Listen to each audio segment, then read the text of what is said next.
Nosso estudo de Filipenses. Nós iniciamos lá no capítulo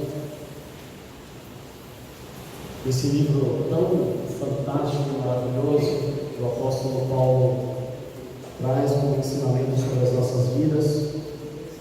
Falávamos da importância que Paulo relata aqui no primeiro capítulo de nós sermos uma referência para a nossa geração, de verdadeiramente nós temos uma referência para os nossos filhos, para os nossos pais, uma referência para todos aqueles que estão à nossa volta, sem exceção alguma.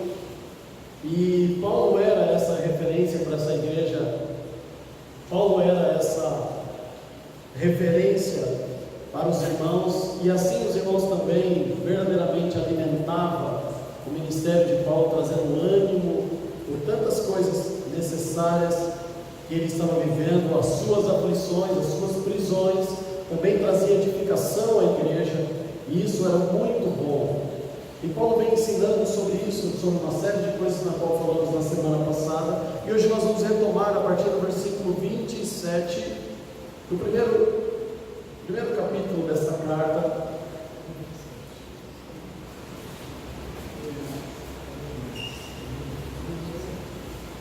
Eu acho que está fraco. Como é que vai?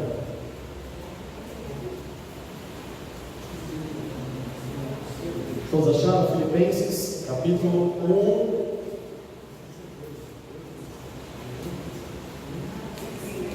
Nós vamos iniciar a leitura a partir do versículo 27. Amém? Filipenses 1, 27. Diz assim: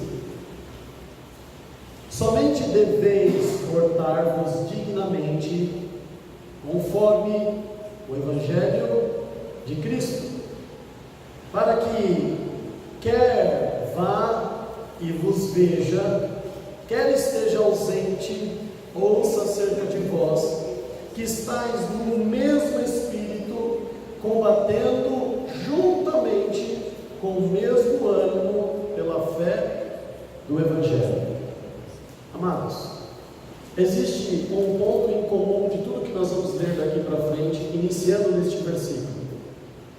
Paulo faz questão de, neste versículo, citar por duas vezes a importância da unidade, a importância da verdadeira comunhão.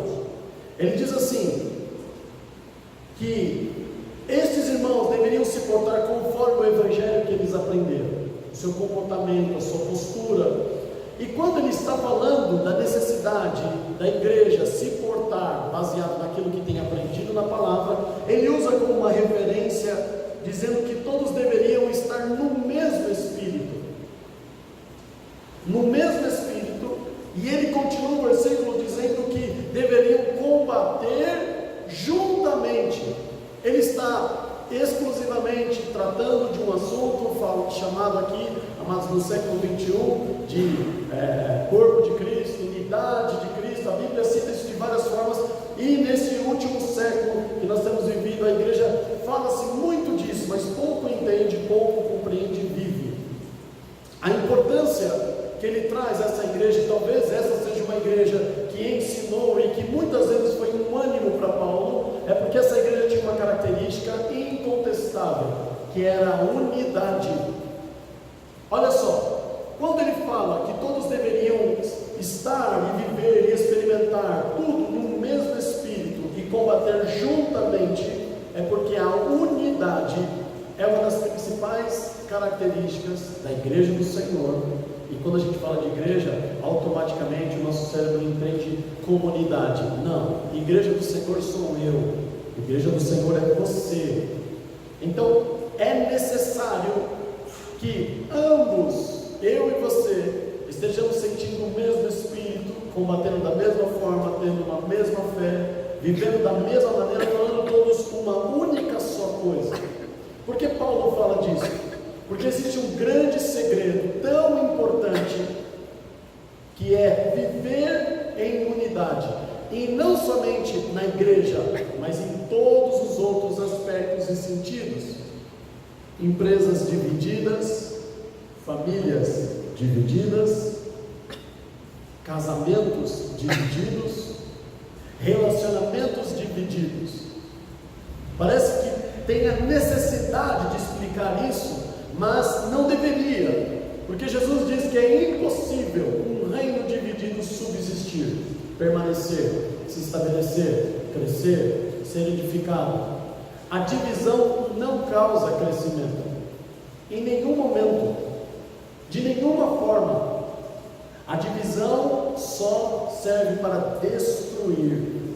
Por mais que você não perceba isso, por mais que você não ache isso, por mais que você não sinta que a divisão que existe entre você e outras situações, e relações e pessoas, por mais que você ache que isso não te afeta, é um engano.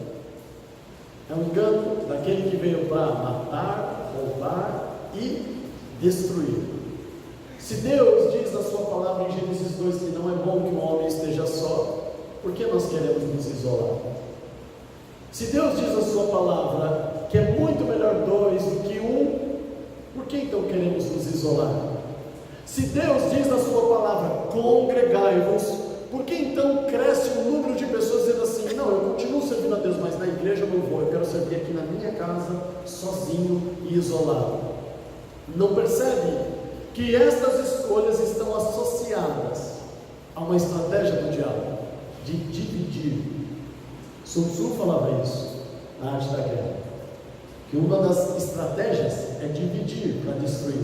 Se você consegue dividir o exército, você destrói com mais facilidade. Se você consegue romper os flancos e começar a deixar eles perdidos, e cada um começa a tomar uma decisão própria, você vence com mais facilidade. E ele está dizendo que essa igreja precisa sentir o mesmo espírito, estar na mesma porção. O pastor não tem que viver uma dimensão muito além daquela que a sua igreja e o rebanho tem. É papel e obrigação e dever do pastor trazer todos para o mesmo patamar. Um dia Jesus faz uma declaração que talvez os cristãos não acreditem, a maior parte deles não acredita.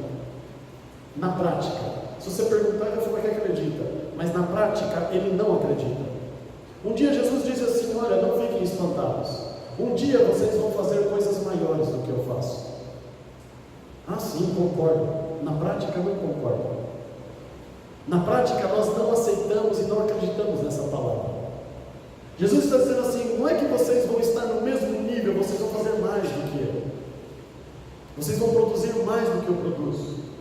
Lembra-se de Pedro e João indo para o culto, lá depois de Jesus ressurreto, e eles encontram um homem coxo na porta do templo. Lembra-se? Que há muitos anos estava ali. Jesus passou por ali e não curou ele. A promessa daquilo que Jesus falou para os seus discípulos começa a se cumprir. Coisas que Jesus não fez, eles fizeram. Aquele homem levantou e andou. Nós não acreditamos na prática. Mas o principal ponto de entender isso, amados, é a união, é a unidade. Jesus fala assim, permanecei unidos, juntos em Jerusalém, até que vocês sejam revestidos. Não separe, não vai cada um para o seu lugar. Não, eu posso servir a Deus em casa, eu posso viver isolado e mesmo assim agradar a Deus? Não, porque o homem não foi feito para estar só, e você não vai ficar só na eternidade, na Nova Jerusalém. É um princípio cristão. Uma das identidades dos discípulos do Senhor é o amor uns pelos outros, não é a divisão, não é a falta de afeto uns pelos outros. Isso é uma identidade, e dê o nome que você quiser, mas não de discípulo do Senhor. Olha o que Paulo fala no versículo 28.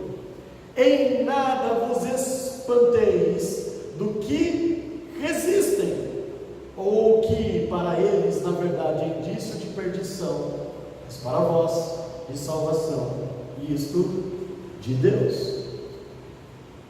Como é difícil uma pessoa, presta atenção aqui, amados, pense você em situações que você já viveu, em situações que você já contemplou e viu, mas não fazia parte, era acontecendo com alguém que você conhecia. Olha a expressão de Paulo, não fique espantado com a resistência. dessas pessoas que não querem viver na unidade.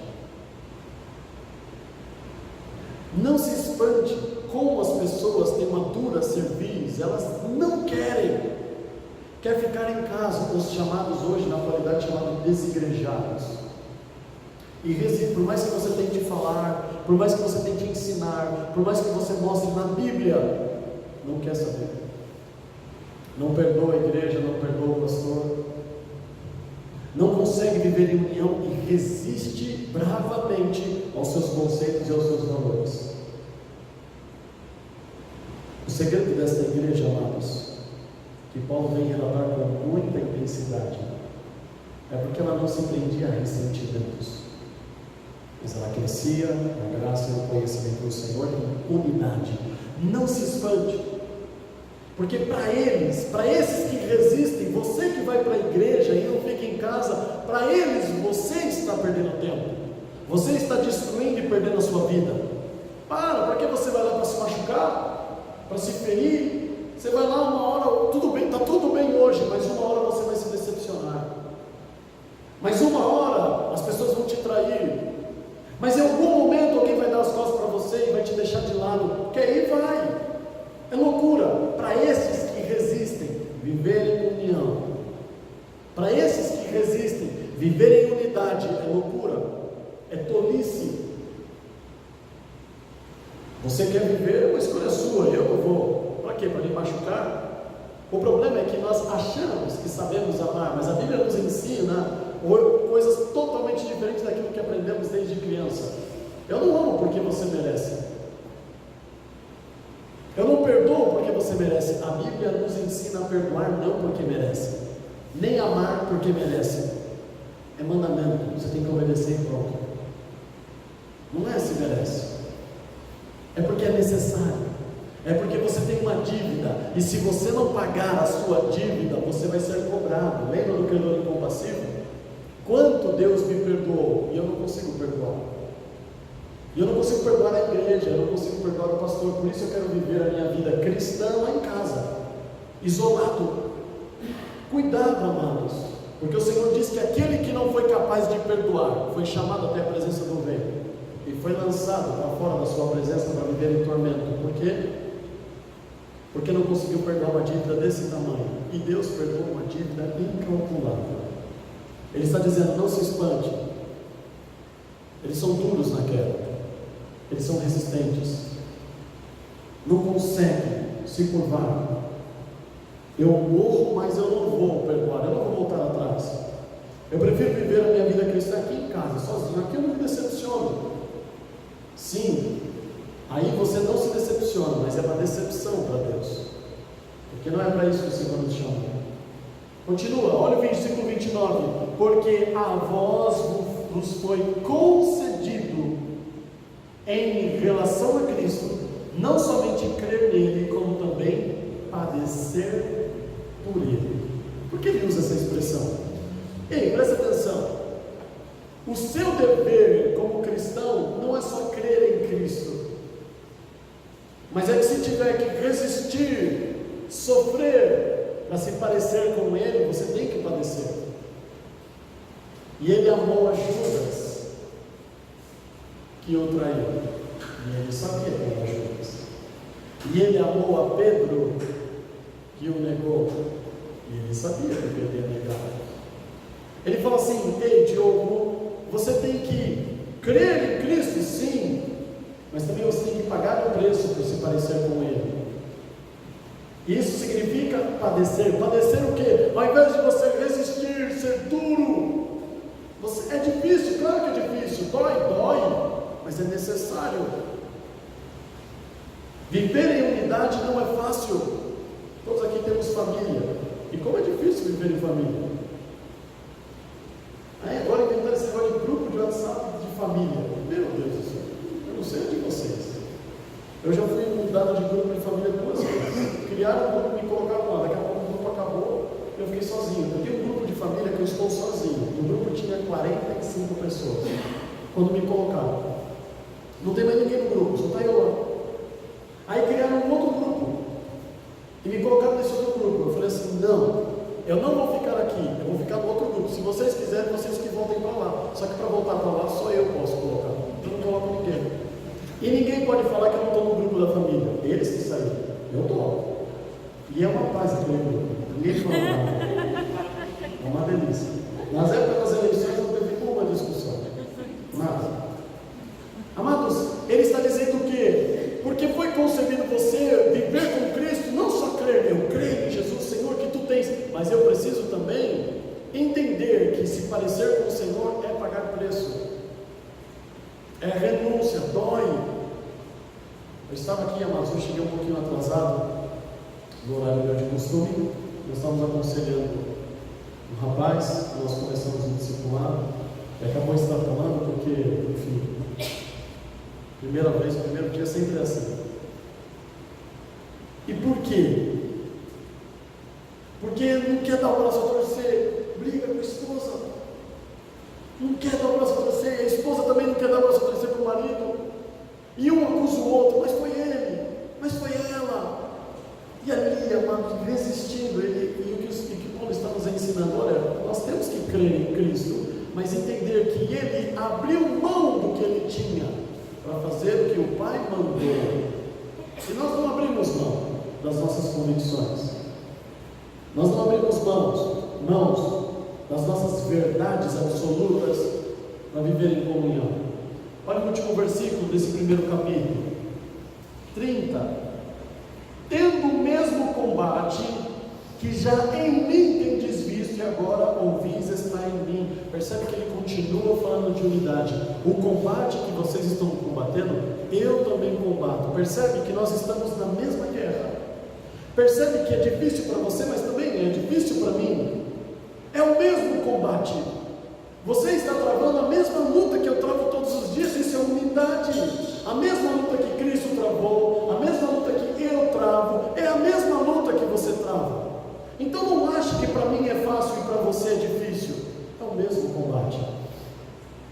E Cristo passou pelas mesmas coisas, e os discípulos passaram pela mesma coisa, e a igreja do Senhor ao longo dos séculos passaram todos eles pela mesma coisa. É difícil para todo mundo viver em unidade. Capítulo 2 do versículo 1 diz assim: portanto, se há algum conforto em Cristo, se há alguma consolação de amor, se há alguma comunhão no Espírito Santo, se há alguns entranháveis afetos e compaixões, completai o meu gozo, para que sintais o mesmo, tendo o mesmo amor, o mesmo ânimo, sentindo uma mesma coisa.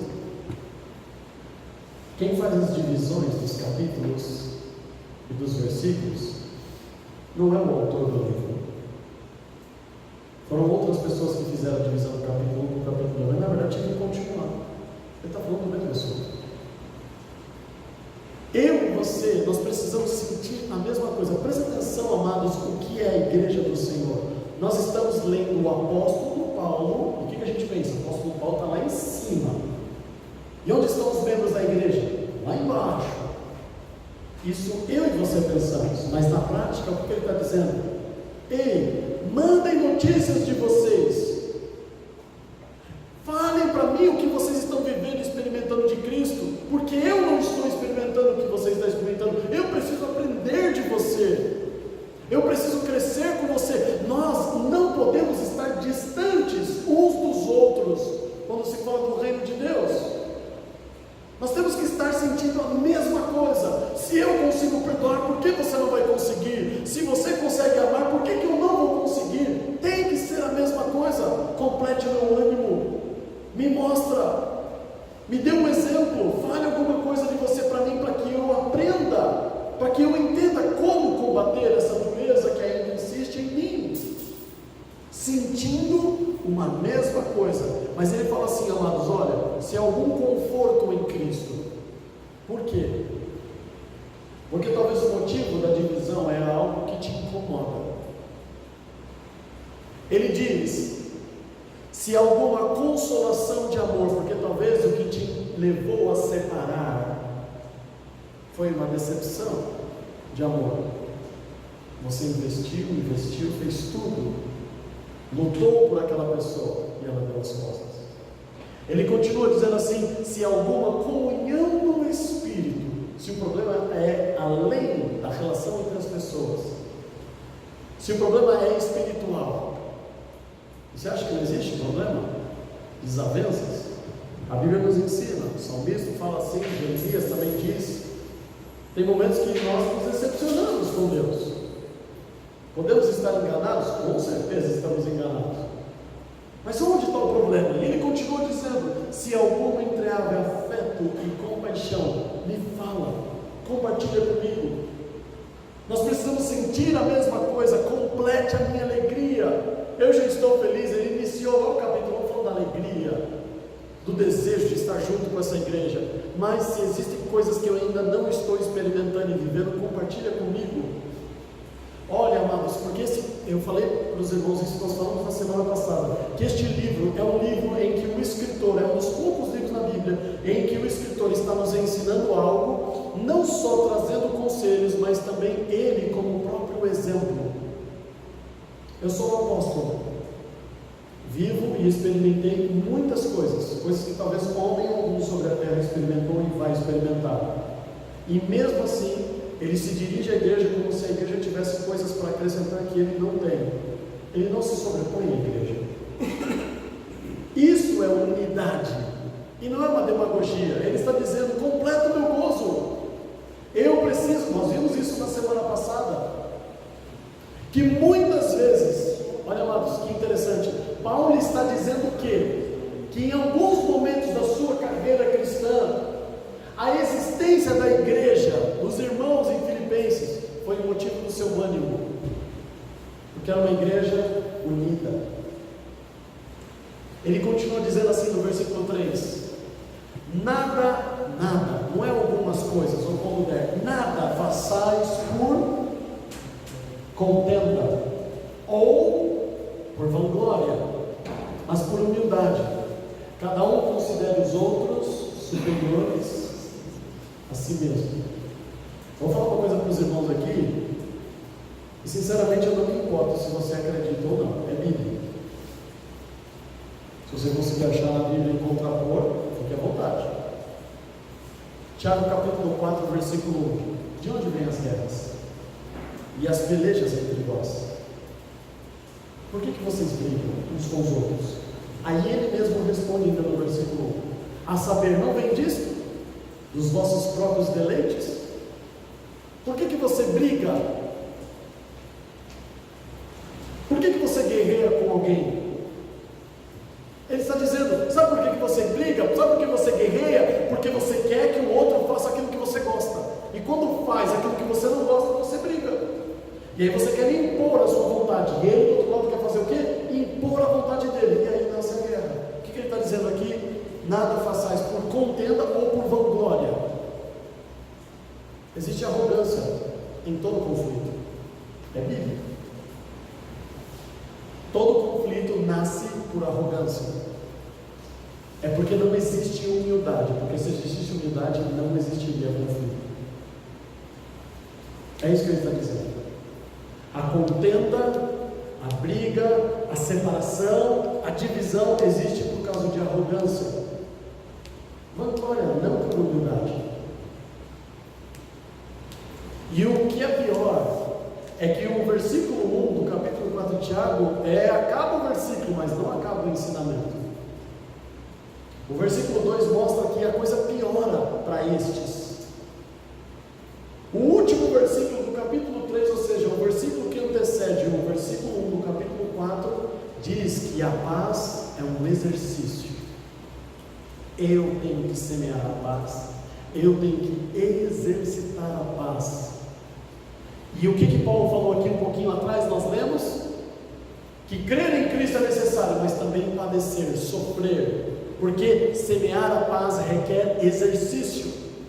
É difícil, você tem que se esforçar, você vai ter que suar, para não brigar com a família lá no grupo, para não discutir no dia do almoço em casa, para conviver com as pessoas, para ter unidade. Você vai ter que se esforçar, você vai ter que engolir a sua arrogância, a sua soberba, as suas convicções, o seu seus valores, você vai ter que engolir e aprender o que é humildade. Eu vou dar um exemplo aqui para os irmãos. Faça uma reflexão rápida. Você aí. Pense nas pessoas mais humildes que existem na nossa igreja. Não é de dinheiro.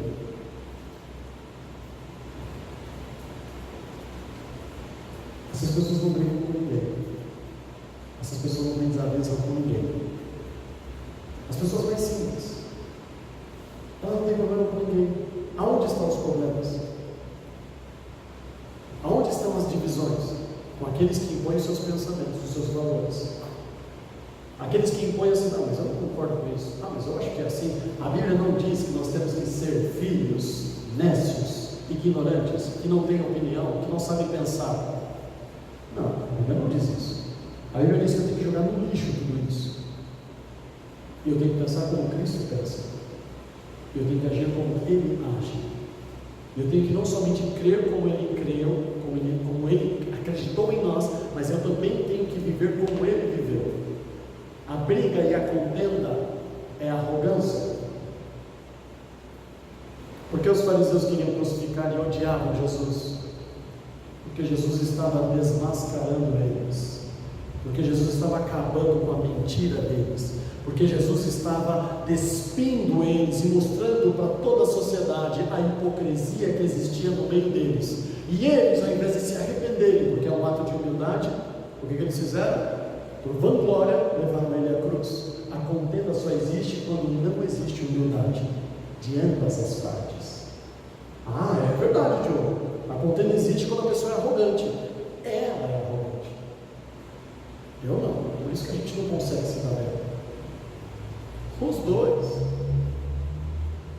Por que brigais? Diz lá no versículo 1 do capítulo 4. Porque você luta para que a sua vontade seja feita. E você encontrou um outro que luta para que você faça a vontade dele. É por isso que a gente briga em família. É por isso que existem as competições e as brigas dentro da empresa. E em todos os segmentos é assim que funciona.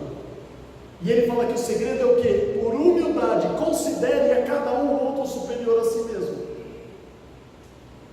E olha, amados, não há desculpa, porque a gente faz isso com um e não faz com o outro.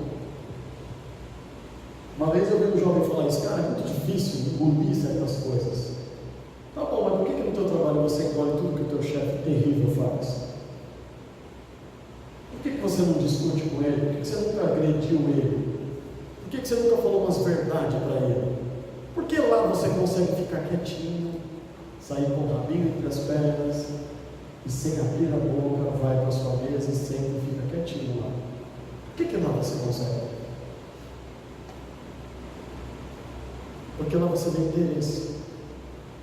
Você não vê interesse em mim. Então por que você vai se humilhar diante de mim se você não vê interesse em mim? Se eu não tenho nada para te oferecer? Se o que eu tenho não te interessa? Então você não se esforça para isso.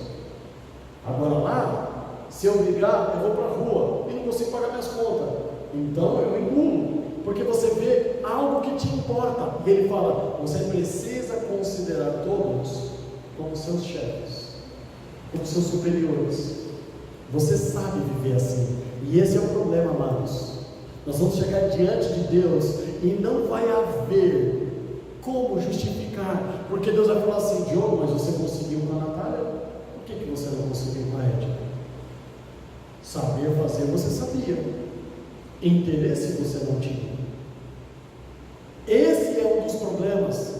Se você não consegue ter isso com ninguém, ok, é mais fácil de resolver. Agora, como explicar isso? Com você eu consigo, com ela não. Não tem como explicar. Eu sei que nós vamos ter 1 milhão de justificativas para explicar, mas, amados, a realidade é que não tem explicação. É porque eu não quero.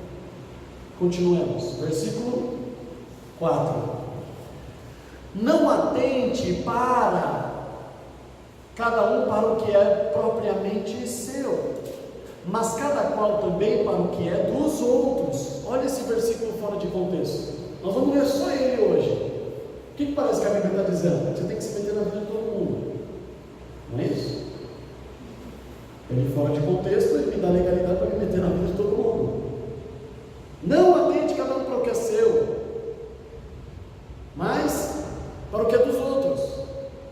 Não, é fora de contexto, ele é assim. No contexto, o que ele está dizendo? Para de impor o que você quer, a maneira que você quer, o jeito que você quer. Para de viver querendo que todo mundo pense como você, faça como você, faça tudo do seu jeito. Pare com isso, comece a se importar com ele. Se ele gosta, eu vou fazer porque ele gosta. Se isso faz bem para ele, eu vou fazer porque ele vai se sentir bem. E não é só no dia do aniversário, é durante o ano inteiro. Esse é o caminho da unidade. É quando você começa a deixar de lado as suas convicções, o que você mais gosta. Para onde a gente vai hoje? Vamos todo mundo no Habib's? Ai, eu odeio o Habib's. Não, vamos. Ninguém precisa saber. Vou dar um testemunho aqui para os irmãos rapidamente. Alguns já ouviram isso. Minha mãe foi descobrir que eu não gostava de macarrão depois de casado. A gente estava um dia comendo na casa da minha mãe, e aí ela foi me servir macarrão. A Jéssica pegou e falou assim: não, mas o Diogo não gosta de macarrão. Por que não gosta de macarrão? Não, macarrão o ano inteiro, fala que não gosta de macarrão. Aí eu já olhei para a Jéssica, tipo, eu precisava falar, né? Por quê? Porque muitas vezes é porque tinha macarrão em casa. E eu nunca falei assim: eu não gosto disso. Não era louco, ou era aquilo, ou era, né? Como eu que água. E não é não gostar, porque macarrão para mim nunca fez sentido. Para mim, não estou dizendo que isso é uma verdade absoluta. Porque o que é comer? É comer, reservar energia e usar essa energia por um tempo. Eu como macarrão, pode encher a barriga de macarrão, uma hora depois eu estou com fome. Então para mim macarrão não faz sentido. Não dizendo que eu não gosto porque eu não gosto, dá vontade de pôr para fora. Não. É por isso que eu nunca gostei de macarrão. Eu prefiro ficar sem comer. Se eu chegar no pessoal tem macarrão, eu fico sem comer. Porque para mim é a mesma coisa. Não muda. É uma opinião minha. E porque a minha mãe nunca soube disso. Porque não havia necessidade. Porque a gente padecia necessidade. Então eu ia colocar mais uma restrição. É mais um problema dentre muitos problemas para ela resolver. Ai meu Deus, o dinheiro só dá para macarrão, mas o Diogo não gosta de macarrão. E quem conhece a minha mãe sabe. Ela ia ter que se virar, ela ia ter que dar um jeito, mas ela ia fazer outra coisa. E por conhecer a minha mãe, eu nunca falei isso, eu comia sorrindo. Está ótimo, está muito bom. É a preocupação em que deixa a minha vontade de lado. Se é mais fácil, se é mais barato, vai todo mundo comer macarrão. E está bom. A palavra do Senhor nos ensina em 1 Pedro, capítulo 3, versículo 4, que Deus se alegra do homem que tem o seu coração e os seus sentidos encobertos, não na corrupção. Não é que ele esconde o seu sentimento porque ele faz um monte de coisa errada. Ele tem o seu coração encoberto naquilo que não é corruptível, não é nas coisas erradas. Por que Deus fala que ele se alegra, ele se agrada desse tipo de homem, de gente? Porque é exatamente isso que nós estamos lendo. Porque esses homens não ficam falando: eu gosto disso, eu não gosto disso, eu gosto daquilo, eu não gosto, eu não vou nesse lugar. Não. Porque ele renuncia a sua vontade para ficar bem com todos, para todo mundo ir comer no mesmo lugar, para não ter briga, para não ter esforço desnecessário. Tem que fazer aquele negócio, né? Como é difícil. E é claro que esse é um exemplo um pouco diferente, né? Você pega hoje crianças que têm intolerância à lactose. Aí você vai receber uma criança dessa na sua casa. Você tem que quebrar a cabeça. O que eu vou fazer que não tenha leite? Você quebra a cabeça e muda toda a rotina. Você vai ter que comprar coisa mais cara. Você vai ter que estudar um pouco mais para saber se aquilo que você quer fazer contém, não contém. Tem um esforço ali. E se a criança não tivesse este problema, era mais fácil. Então, preocupado para não gerar esse esforço, eu guardo o meu sentimento. Porque eu não vou morrer se eu comer macarrão. Não vai acontecer nada. Pelo contrário, o benefício de eu não abrir a minha boca, de eu não ficar lutando para impor o que eu quero, ele é infinitamente maior do que eu lutar para que as pessoas aceitem o que eu quero, engulam o que eu quero, façam o que eu quero. E cuidado Presta atenção, não que o resto você pode esquecer do que nós falamos até aqui, mas presta atenção nisso. Grava.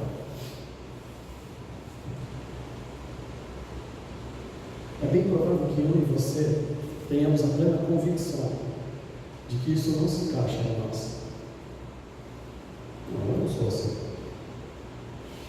Sabe como é que você descobre se você é assim? Não é nesse pensamento, nessa reflexão que você está fazendo agora. É se você perguntar para a pessoa que convive com você, e o que ela responder é a verdade. Eu sou assim, Jéssica? Você vai falar assim, você só pensa em você. É a verdade. Porque quem sente isso não é você. É quem está do seu lado. É quem está próximo de você. É quem convive com você. E se você perguntar, é ali que você vai descobrir. E talvez você não acredite, mas eu e ele vai te dar, e ela vai te dar uma relação de exemplos. Aquele dia, aquela vez, ontem, hoje de manhã, quando você lembra? Vai te dar. E não é para você, vai brigar, não é para brigar. É para realmente examinar-se a si mesmo. Amados, nós nunca vamos ser a igreja do Senhor, o servo de Deus excelente, se nós não entendemos o que é unidade, o que é viver em comunhão. Ele continua dizendo, sim, de sorte que haja em vós o mesmo, percebe? Unidade, juntos, comunhão, o mesmo sentimento que houve também em Cristo Jesus. Percebe que Paulo começa, continua, e aqui ele continua e continua falando que nós temos que ter o mesmo sentimento que Cristo tinha. Eu tenho que repetir, eu tenho que imitar, eu tenho que fazer de novo. O que? Ele vai dar um exemplo, já que você não se lembra, ele vai te explicar a partir do versículo 6, que sendo em forma de Deus, não teve por usurpação ser igual a Deus. Primeiro ponto, aqui parece que ele está falando a mesma coisa. Não, ele está fatiando as atitudes de Cristo. Primeiro, ele era quem? Ele tinha a forma de Deus. E em nenhum momento ele impôs quem ele era. Porque ele sendo Deus, ele podia vir na terra e falar assim, eu não vou nascer uma manjedoura, porque eu sou Deus. Eu não vou nascer de qualquer jeito. Pai, eu aceito a proposta, mas eu quero, não é assim que a gente faz na empresa, quando a gente recebe uma proposta? Não, mas eu quero um carro da empresa, eu quero uma casa, eu quero ganhar tanto. A gente coloca as condições, e a empresa analisa e fala, tá bom, pago. Ele, tendo a importância que ele teve, ele abriu mão de tudo e falou assim, Deus, o que o Senhor quiser, eu faço. Não foi assim no Getsemane? A vontade dele não era a cruz, mas como o Senhor disse, eu vou obedecer, seja feita a tua vontade. Se tiver outra possibilidade, me diga, me fala, mas se não, eu vou obedecer. Mesmo tendo autoridade, ele abriu mão da autoridade para obedecer.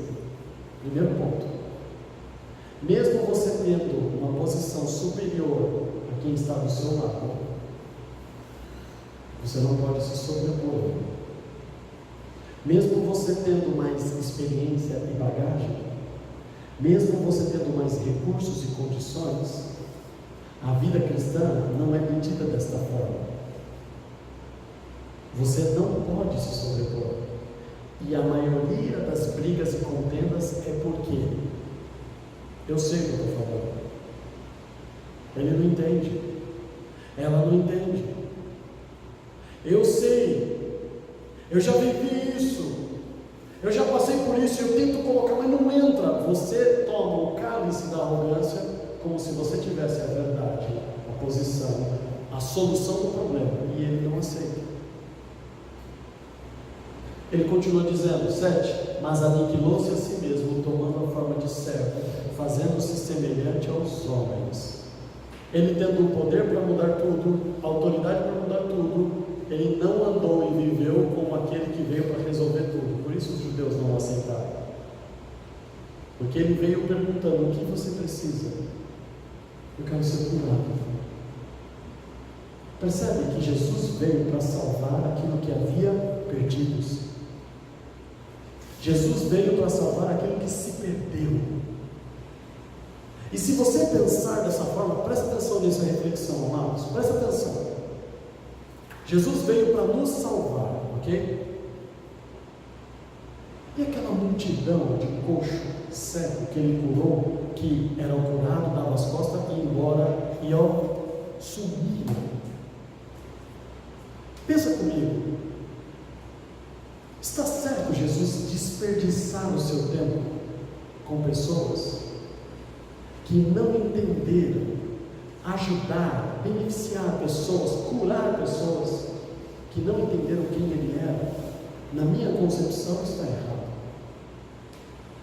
Jesus perder tempo em curar pessoas que no momento que eles forem curar, eles não vão nem agradecer, eles vão dar as costas e sair correndo para curtir a vida, porque agora eu enxergo, porque agora eu não tenho mais o câncer. Sinceramente, Jesus perdendo tempo com pessoas que não queriam nada com ele, só queriam se aproveitar dele. Ele ainda pergunta: o que você quer? Ninguém chega para Jesus e fala assim: não, Jesus, eu quero ouvir do Senhor. O que o Senhor quer de mim? Você não vai encontrar uma pessoa nos 4 evangelhos fazendo isso. Ele deveria chegar nessa terra e falar o que deveríamos fazer. E ele chega a essa terra e pergunta: o que eu quero? O que eu posso fazer por você? Mesmo sabendo que aquilo que você vai pedir não é o que você necessita. Isto é servo. Sabe por que eu não vou fazer isso? Porque não é isso certo. Porque não é isso que você merece. Porque não é isso que você tem que receber. Você vai receber o que eu quero. Isso não é posição de servo. Pode parecer para mim e para você que Jesus estava perdendo tempo em curar leprosos 9 que nem agradeceram. Mas, amados, ele não pode impor-se à condição que ele está, que é de servo. Ele não veio para impor às pessoas aquilo que ele tinha que fazer. Ele veio para falar: o que você quer que eu faça por você? O que você quer? É por isso que aquela mulher é tão engrandecida por ele quando ela fala: mas as migalhas que caem da mesa do Senhor é que alimentam os cães. Aí ele para tudo. Porque raramente existem pessoas que vêm à minha presença não pelos milagres, mas só pelo prazer de parar e ouvir a palavra. Por isso que Marta e Maria estavam naquele conflito. Porque a melhor parte de Cristo nessa terra não é os milagres, é a palavra, porque ela liberta. E quem queria ouvir a palavra? Poucos. Continua. 8. E achando uma forma de homem, humilhou-se a si mesmo, sendo obediente até a morte, e morte de cruz. Lembrando que viver em unidade é uma questão de obediência, custe o que custar, o preço que for necessário. Viver em unidade é obedecer, mesmo que isso lhe custe a vida, como custou a Cristo. Ele deixou o exemplo. Pelo que Deus o exaltou soberanamente, lhe deu um nome que é sobre todo nome, para que ao nome de Jesus se dobre todo o joelho que está nos céus, na terra e debaixo da terra, e toda língua confesse que Jesus Cristo é o Senhor, para a glória de Deus Pai. Unidade.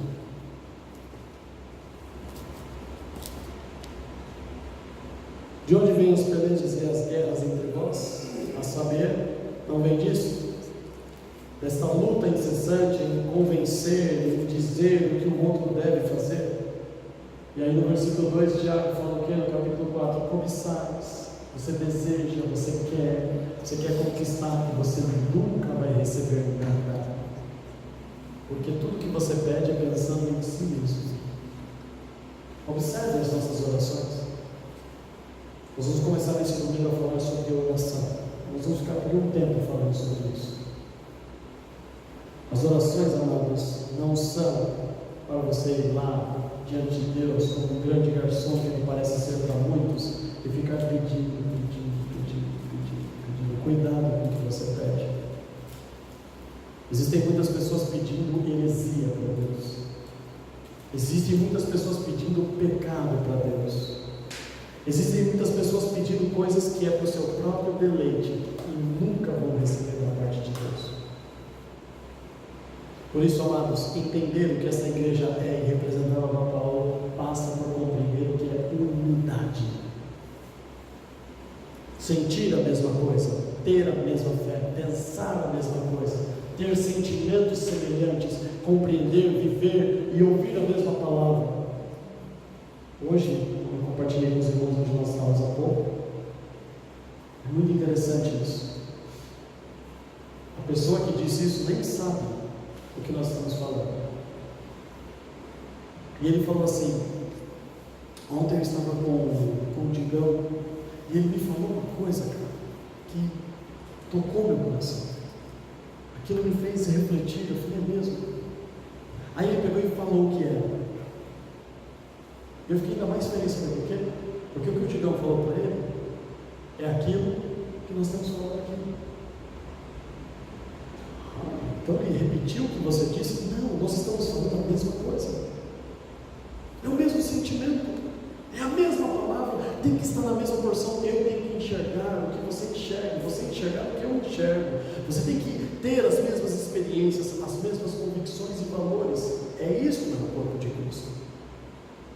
Percebe que Paulo não se sobrepõe. Ele fala assim: fala para mim, conta o que vocês estão vivendo e experimentando. Eu quero sentir a mesma coisa, eu quero estar na mesma prateleira que vocês. Isso é necessário, amados. Isso é importantíssimo. Não devemos nós ignorar isso e nem resistir a estas coisas. Amém?